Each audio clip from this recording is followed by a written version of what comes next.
You hatch alone, inside an egg your mother laid without ever meeting a male. She's a virgin. So are you. And she's somewhere nearby, deciding if you're worth keeping alive. Your egg cracks from the inside, and you push through with your snout. The shell gives way, and you tumble out onto hot sand. You're about a foot long, covered in yellow and green bands that make you look nothing like an adult. Around you, 20 other eggs are breaking open too. Your siblings, they're all exact copies of your mother, created without a father. You're clones, every one of you, born from a process called parthenogenesis. But your mother doesn't care about the science. She only cares that you're made of meat. You hear movement in the brush nearby, something heavy. You freeze, completely still. The footsteps get closer, and then she appears, your mother. She's 10 feet long, 200 pounds of muscle and teeth, with a tongue that flicks out to taste the air. She's tasting for you. You don't run yet. Running triggers her hunting instinct. You stay flat against the sand, barely breathing, while she walks through the nest. One of your siblings moves too early. She lunges, jaws open, and clamps down on its body. It doesn't even scream. She swallows it in 3 bites, then turns to scan for the next one. You bolt. Your legs pump hard, claws digging into the dirt as you sprint toward the nearest tree. Behind you, another sibling gets caught. You don't look back. You reach the base of the tree and start climbing. Your claws are sharp, built for this exact moment. You scramble up the trunk, higher and higher, until you're 15 feet off the ground. Only then do you stop. Below, your mother circles the base of the tree. She looks up once, tongue flicking, then loses interest. She can't climb. You're safe. For now, you live in the trees for the next year. It's not a choice. It's survival. Adult Komodo dragons can't climb, which makes the canopy the only place you won't get eaten by your own species. But living up here comes with its own problems. Food is scarce. You're a carnivore, built to eat meat, but you're too small to hunt anything significant. You survive on insects, bird eggs, and the occasional gecko that wanders onto your branch. You spend hours waiting, completely still, until something moves within striking distance. A beetle crawls past. You lunge, jaws snapping shut around its body. It crunches between your teeth, and you swallow it whole. It's not enough. It's never enough. You're hungry every single day. A few weeks later, you're basking on a branch when movement below catches your eye. It's another young Komodo, slightly smaller than you, climbing the same tree. You don't share. You puff out your throat, hiss, and lunge at it. It hisses back, but doesn't leave. You collide midair, both of you snapping at each other's necks. Your teeth catch its shoulder, and it shrieks, tumbling backward off the branch. It hits the ground hard, scrambles to its feet, and runs. You don't follow. The tree is yours now, but the tree won't protect you forever. You're growing. Every week, you get a little heavier, a little slower in the branches. You're approaching 2 feet long, and the canopy is becoming a prison instead of a refuge. One day, a branch snaps beneath you. You fall 10 feet and slam into the dirt. Nothing breaks, but the message is clear. It's time to come down. Skip forward a bit, and you're 18 months old. You've left the trees and started hunting on the ground. You're 3 feet long now, stronger and faster than before, but still vulnerable. Adult Komodos will eat you if they catch you, so you stay in the shadows, avoiding open spaces. But eventually, you get one. A young bird, too slow to take off in time. You grab it by the wing and shake hard. Bones snap, and it stops struggling. You tear into it immediately, gulping down chunks of meat and feathers. It's the first real meal you've had in days, and it tastes like victory. Then you learn about venom. It happens by accident. You bite a wild pig during a clumsy hunt.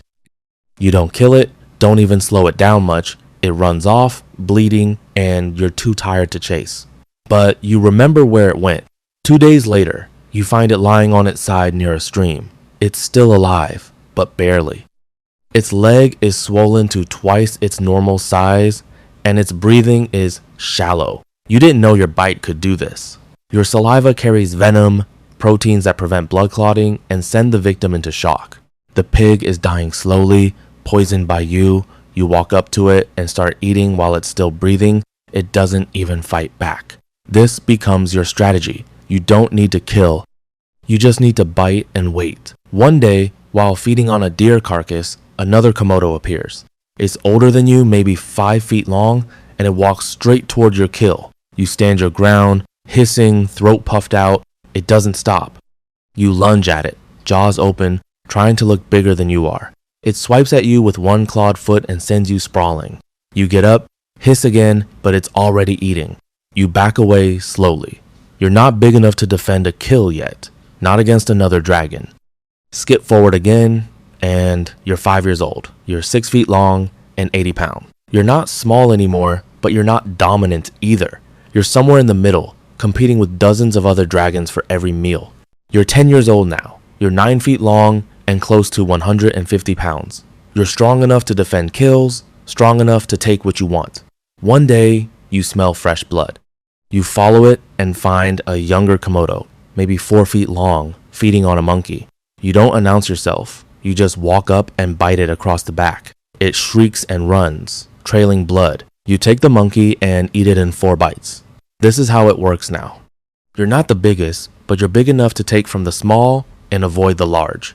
You're 15 years old, you've reached full size, nearly 10 feet long, and close to 200 pounds. You're one of the largest predators on the island, and almost nothing challenges you anymore. Then something changes. One afternoon, you catch a scent on the wind. It's different, sharp, biological. You follow it through the brush until you find another Komodo, female, slightly smaller than you, maybe 8 feet, but healthy. She's lying in the sun, and when you approach, she doesn't run. This is how your species mates. No displays, no rituals, just proximity and opportunity. You circle her once, then move in. The process is quick and rough. You bite the back of her neck to hold her still, your claws gripping her sides. She thrashes once, then stops resisting.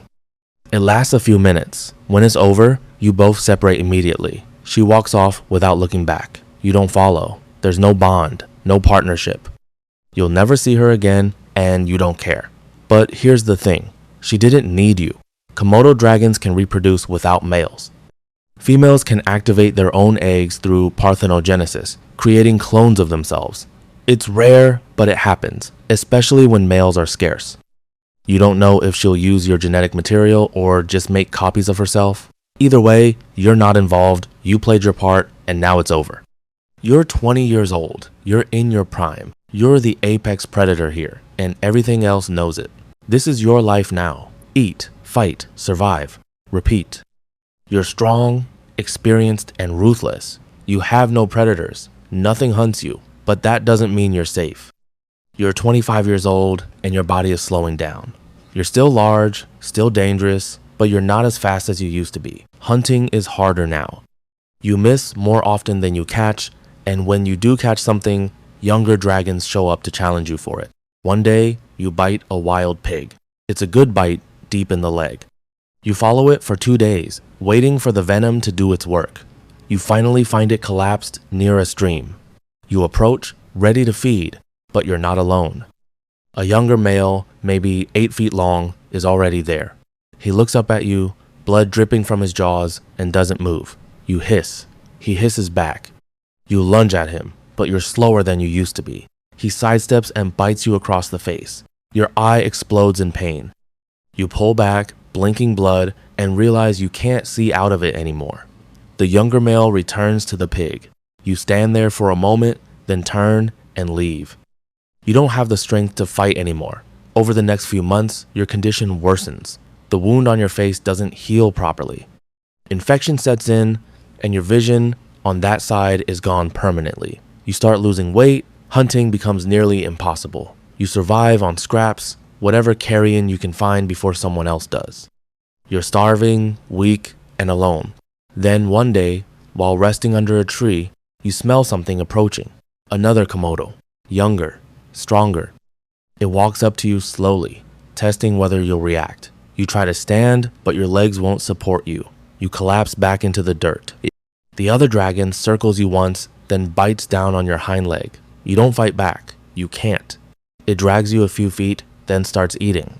You're still alive when it tears into your belly. The pain is sharp at first, then distant, then gone.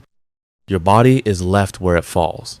Over the next few days, other Komodos come to feed. They don't care that you were once dominant. They don't remember the fights you won or the territory you held. You're just meat now. By the end of the week, there's nothing left but bones and scraps of hide scattered in the dirt. Somewhere on the island, in a burrow near the coast, 30 eggs begin to crack. Tiny dragons, barely a foot long, push their way out into the sunlight. They're exact copies of their mother, born without a father. Some will make it to the trees, most won't.